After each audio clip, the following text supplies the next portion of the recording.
Mas, ó, vou te falar, eu fiquei surpreso quando a Espanha ganhou da França. Também, cara, ninguém Apesar esperava. de que a Espanha já tinha vencido, já. Mas a França tava jogando muito.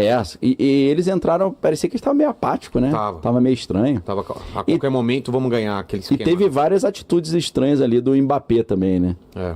O Mbappé chegou pro juiz, na hora que o juiz deu o pênalti, ele começou a chamar o juiz de idiota. Sério? Ele falou, are you dumb? Are you dumb em inglês, né? Você é burro? E chega no ouvido, are you dumb? Falei, meu irmão, se eu sou o juiz e o maluco manda essa, quero nem saber se é Mbappé, se é Dembélé, eu já meto-lhe o cartão. E no pênalti que a Espanha bateu, foi interessante que ele ficou atrás do espanhol que ia bater o pênalti, falando pro goleiro, ó, ele vai bater na esquerda, vai bater na esquerda. Eu tô fazendo assim pra direita porque tava invertido, né? E ele bateu pra esquerda mesmo, e o cara pulou, mas não deu pra pegar. Bateu muito Foi interessante que ele conseguiu, não sei se pela posição que o cara tava, ele falou, ele vai bater aqui, ele ficou, ó, pro lado de cá. Interessante. E o Mbappé, ele tem um negócio meio estranho, assim, que, não sei se vocês reparam, raramente ele olha no rosto da pessoa, no olho. Não percebi isso. Ele até o técnico vem falar com ele não olha. Teve uma situação que o goleiro da Noruega veio apertar a mão dele, ele ignorou. Tem umas paradinhas meio... Aí a galera fala, pô, o cara é narcisista, e tem aquele meme, né, que é o Mbappé ditador, né, ele com a farda. E por que esse meme? Não... Porque ele é muito mandão. Ele é muito mandão. Aí o que acontece? Hoje, inclusive, lá no meu canal, que a galera quiser assistir depois, tá gravado lá. Hoje, ao meio-dia, eu fiz uma análise dessas argumentos de que o Mbappé seria um narcisista. Se a Espanha ganhar, camiseta vermelha ganhou. Pois é. Mas a gente não quer dizer que a Economist disse isso. E, na verdade... A Economist, ela nunca argumentou que aquilo é uma coisa lógico. De previsão, né? E se você for olhar aquela capa, você consegue botar de novo pra gente, ô Bigode? Aquela fatiada ou a normal? Não, a normal mesmo. Porque você vai ver que não tem muito pra onde correr. A capa é toda baseada nas cores azul e vermelho. Então... Não teria como ser... Só falta agora a galera falar, já estava previsto que ia ser final Argentina e Espanha, né? Porque se você der um zoom, eu nem tinha pensado nisso, pensei aqui agora. Tem uma parte que são dois boxeadores lutando. Cadê? É verdade. Tá de cabeça para baixo ali, ó. Perto do marinheiro ali. Aí só falta o cara falar, pô, já estava previsto que a final era Argentina e Espanha. Mas assim, só tem, pelo que eu tô vendo aqui, só tem 3 cores nessa capa. Preto, vermelho e azul. Pois é. Então, não tinha muito pra onde correr não, né? Eles construíram todo o design da capa com essas 3 cores, né? Então, só pra dar eu ia falar spoiler, mas disclaimer. A gente não tá aqui. Quando eu acho que alguma coisa vai acontecer, eu falo pra vocês aqui. Então... não é... exercício de... a gente está analisando as lendas urbanas aí. Né? Manda aí, Bigode. Ainda sobre a Copa, o Alan perguntou, ele falou na verdade, né? Viu que o Trump interferiu na Copa com o cartão vermelho que foi recebido por um jogador dos Estados Unidos? Mais um momento onde a política interfere no esporte. Então, isso que é visível, né? O Trump pediu pro Infantino, que é o presidente da FIFA, tirar o cartão, ele tirou. E agora o COI, o Comitê Olímpico Internacional, se eu não estou enganado, está processando. Existe não acho que não é o COI. Foi instaurada uma investigação contra o Infantino, que é o presidente da FIFA, por causa disso. Dele ter tirado o cartão. E não adiantou nada porque os Estados Unidos perdeu do mesmo jeito, né? E aí teve um negócio engraçado, Vilela. Eu fui dar uma palestra semana passada, sexta-feira passada, lá em Cuiabá. E aí eu estava no hotel. E aí tinha um funcionário que era venezuelano, né? Eu tava conversando com ele, cara, gente fina. Aí, de repente, chegou um americano, começou a fazer umas perguntas. Eu falei pro cara, você é americano? Em inglês, né? Aí ele falou, você também é? Eu falei, não, eu sou brasileiro.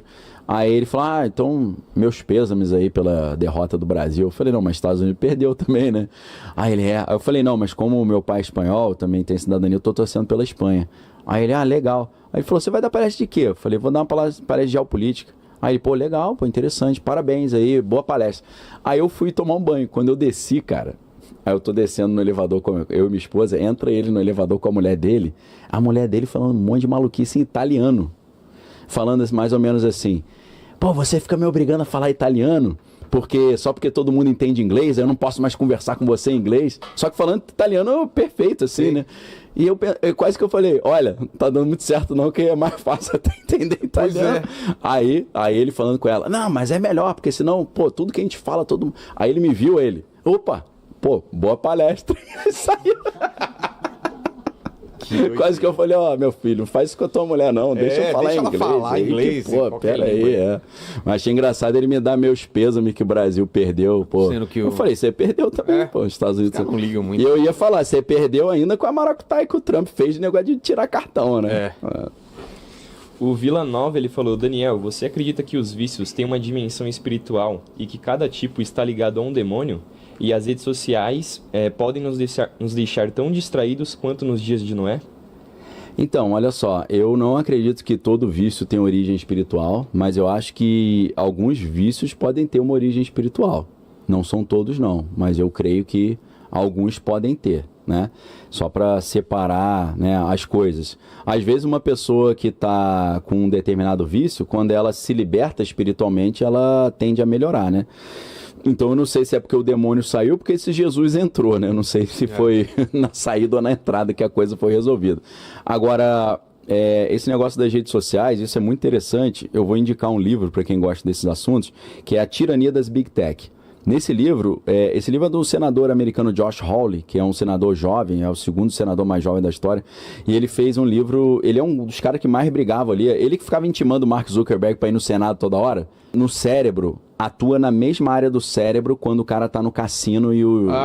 já ouvi essa que é o mesmo vício. Então, cara, realmente o scroll é um negócio que ativa uma parte ali relacionada ao vício. Né? Infinito. Se você não parar, ele não para também. Fica direto. Você fala, vou ler a mensagem, tu fica horas ali. Sempre tudo teve um fim. Você ia num site, baixava e parava. Você chegar no o poço não tem fundo mais, né? Agora é incrível. É sinistro. Fale. O Vanderlan, ele falou, vocês acompanharam a notícia do primeiro desembarque anfíbio de drones feito pela Ucrânia? Eu vi. Acho que é drone que anda na água, né? É drone aquático. Não sabia, não. Os americanos estão usando esses drones, né? Eles explodiram um porto, acho que foi ontem, explodiram um porto no Irã, usando esses drones. É tipo um barquinho, né? O barquinho vem, bate no negócio, explode. E a notícia preocupante que eu vi agora à noite foram drones iranianos chegando a Cuba. Isso eu fiquei preocupado. Eu vi uma notícia interessante, que a China está investindo pesadamente em energia fotovoltaica para compensar a falta de petróleo em Cuba, que está deixando a população no escuro total. Isso eu achei interessante. Agora, drone em Cuba, cara, parece que é crise dos mísseis 2.0, né? Porque para tu jogar um drone que está em Cuba ali na Flórida é 2 pulos, né? Então é preocupante isso. O Valadão perguntou quais são os impactos econômicos e geopolíticos consequentes do El Niño, que está muito mais forte agora.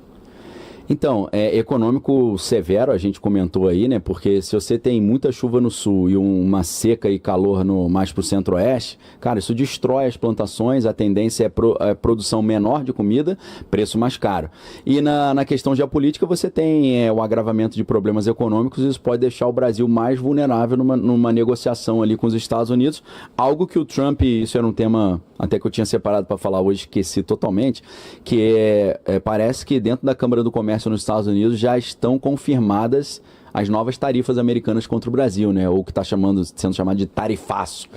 E isso, é claro, tem um desdobramento político e geopolítico, né? Porque quanto mais problemas econômicos, inflação e dificuldade, custo de vida alto para o povo brasileiro vai ficar numa linha de tendência de querer uma mudança de governo. Então, indiretamente, o Trump acaba interferindo na realidade das eleições de 4 de outubro e, geopoliticamente, isso atrapalha as relações internacionais Brasil e Estados Unidos e coloca o Brasil numa posição mais de defensiva ou de submissão diante dessas decisões americanas que podem alejar o Brasil economicamente, né? Então, é preocupante.